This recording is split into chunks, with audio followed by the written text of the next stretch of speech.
So let's go ahead and get started. I'm going to be using Corel Painter 2015 today. I'm going to start with a sketch that I created from a composite of two reference photos that I found on Google Image Search.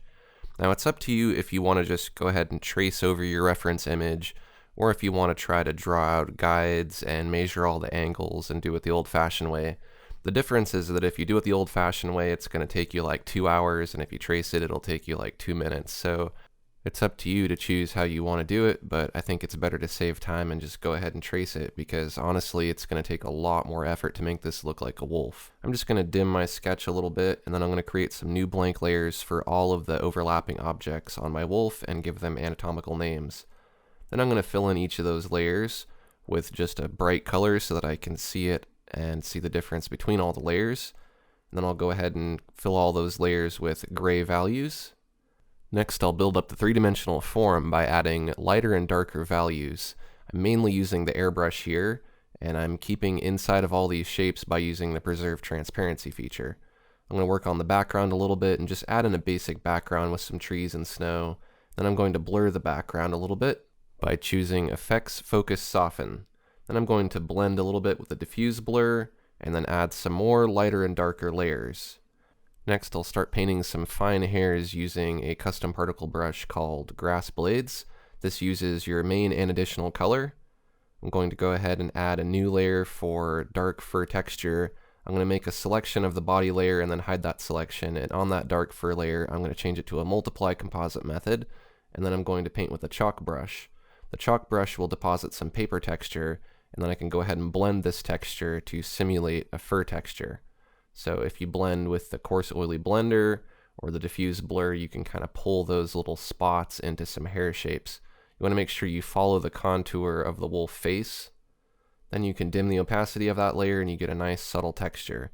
You kind of want to have an underlying foundation of texture first, and then when you add your finer hairs over that, everything will blend nicely. Of course, this is time-lapsed. The whole piece took me about 3 or 4 hours to paint, so it's going to take you a long time if you paint all the fur this way, but it's definitely worth it. I'm going to work on the eyes a little bit and give them a little more detail. What I'm doing is I'm just adding new layers each time I want to add something, because that way if I mess something up, I can go ahead and just delete that layer and I don't have to worry about committing to that change. I'm also saving iterations of my saves. So for instance, this is wolf number 7, and when I save again, I'll have wolf number 8.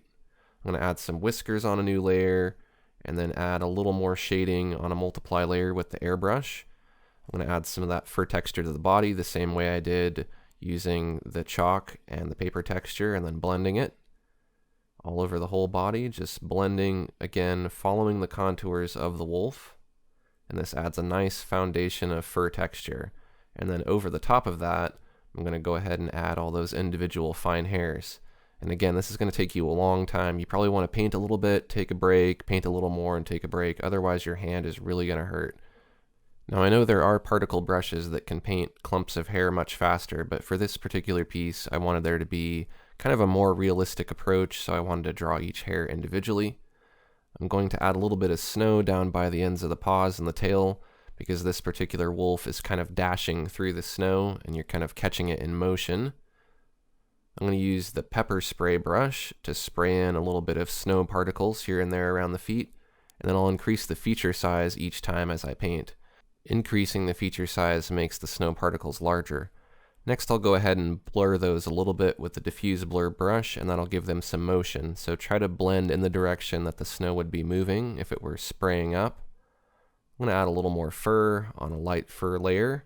You'll notice I'm using lots of different layers for the fur. I have black fur and white fur, and keeping these layers separate is just less risk.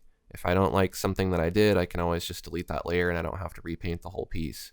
I'm going to work on the background a little more, and I'm going to lighten the distant part of the wolf. Saving this as a PSD will allow me to bring it into Photoshop and add some blurring. I'm going to choose Blur Gallery Iris Blur. I'm going to make sure that the wolf's head is in focus and it gets more out of focus as I move down towards the tail. So you want to just center this and then reduce the blur a little bit. Next, I'm going to add a path blur, and you want to drag the end of this dot towards the wolf's forehead and drag the other end down towards its jaw. Then you want to change the endpoint speed to 0 and do the same for the other dot. This ensures that the head will stay in focus, and then if I draw some more path blurs near the feet, the feet will look like they're in motion as well as the tail. I'm going to make sure that the body is in focus as well. Then I'm going to go back into Corel Painter and I'm going to drop all layers, and I'm going to use the blur blender to just blur the edges of the wolf's face a little bit and anywhere else that needs to be put out of focus a little more. Next I'm going to add a new layer and set it to a color composite method. Then I can start adding some tinting or glazing to give this piece some color. I'm going to select the airbrush, and I'm going to start with kind of an aquamarine color for the background, and then add in some blues and purples and oranges here and there to give the piece a little bit of color. And then I'll return to that bottom layer underneath the color and just blend it a little bit using diffuse blur. It's up to you to determine what kind of balance of sharp and smooth detail that you want. You don't want to blend away all the hair, but you do want to soften some of it. The pepper spray works really well around the forehead just to add in a little bit of fine hair detail, and then you can just mask out some of it and blend it a little bit. You can also use the detail oils brush to add in some fine hairs here and there. I'm going to add a few in the ears and around the face. You want to make sure that you stick to the in focus area with this brush because it's not going to look right if you paint these sharp hairs in the out of focus areas. I'm going to add a little bit of breath using the jitter airbrush on a new layer. And then I'll add some more detail to the muzzle. I'm going to make the upper lip look like it has a few more whiskers hanging down here and there. And then let's add a little bit of ice to the paws, because if the wolf's running through the snow, some of the ice and frost will stick to the fur and kind of clump on. So that's kind of the effect I'm going for here. If you do this in the out of focus areas, make sure that you blend it. I'm going to zoom out to evaluate this piece small, because if it looks good small, then you know you're on the right track. Then I'll add a few more layers of color and details here and there. I'll flip the canvas to evaluate it and make sure it looks good flipped. Then I'll lighten the background a little bit. That'll help bring the focus in towards the foreground. Next I'm going to add some snow that's falling using the pepper brush on a new layer. Now it's important that you increase your feature size so your snow isn't all the same size. That'll help give it some depth. So I'm basically just doubling my feature size and just clicking with my mouse. The mouse works a little better than the pen in this case because the pen deposits too much. Then I'm going to select Effects, Blur, Motion Blur, and that will pull the snow down and make it look like it's moving. I'll add some chunks of big snow on a new layer using the chalk brush, and I'll pull that down too with the motion blur.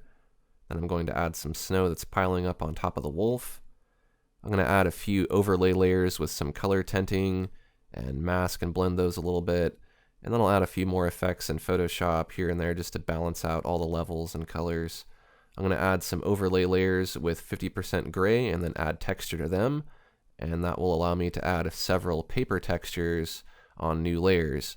If they're on new layers, then I can mask out some of the texture and blend it in a little bit better by dimming the opacity. And that really gives a more organic and natural texture than you would get if you just applied a texture to the whole image. So add a mask to that texture. Select the sponge and paint with black, and that's going to conceal some small areas of that texture. I'm going to add a second texture layer and basically just repeat that process. And then I'll go ahead and add some final touches. I'm going to make sure that the pattern on the face looks correct. I'll add a few more color layers and balance out the light and the dark and blend as needed.